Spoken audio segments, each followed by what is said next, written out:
Rabbi alem dibêje temamê Müslümanan birey hevdûnin ki kelîma şehadetê anî Rabbi alemê wan dixe birey hevdû. İdî di ku da dibe bila be kîjan eqdarê dünyayê dibe bila be deheb kubûne birey hevdû Rabbi alemê emrê êdinê dike dibêje çi ji we hat gayretê bikin, cehdê bikin van insanê hanekê bi hevdû bixin. İca biratî çankî ye, biratî Peygamberimiz aleyhissalatu vesselam wisa emir dike. Dibêje Müslümanekî baş nîne ew kesa çi tiştê ji xwe ra divê ji birayê xwe Müslüman ra ku nevê.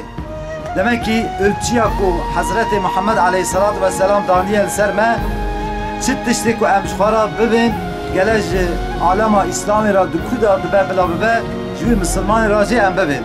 Îro çarteref küfür li ser İslamê projê xwe, planê xwe digerîne çi biye? Sebep ku îro Müslüman ev dustûra çi tiştî ku ji xwe ra divên ji birayê xwe Müslüman ra navin. Heta em îro Müslüman hatine derecekî wisa em karê me îşê me çi ye?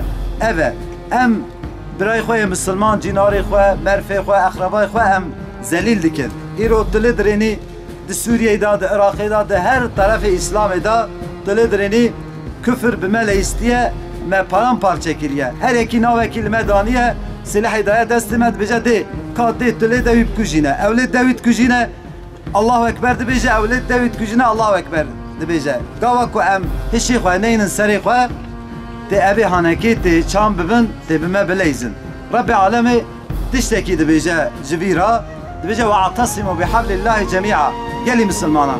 Tek çarekî we heye ku hûn tev hevdû ra bigirin bi Qur'anê hûn hukmê Qur'anê ewl di nefsa xwe da carî bikin û piştî wî di aîla xwe da, piştî wî di çevra xwe da, piştî wî di temamê em bêjin ülkeyê da van ku tetbîq bikin Rabbi alemê çi çê dike? Ülfiyet ji we ra çê dike.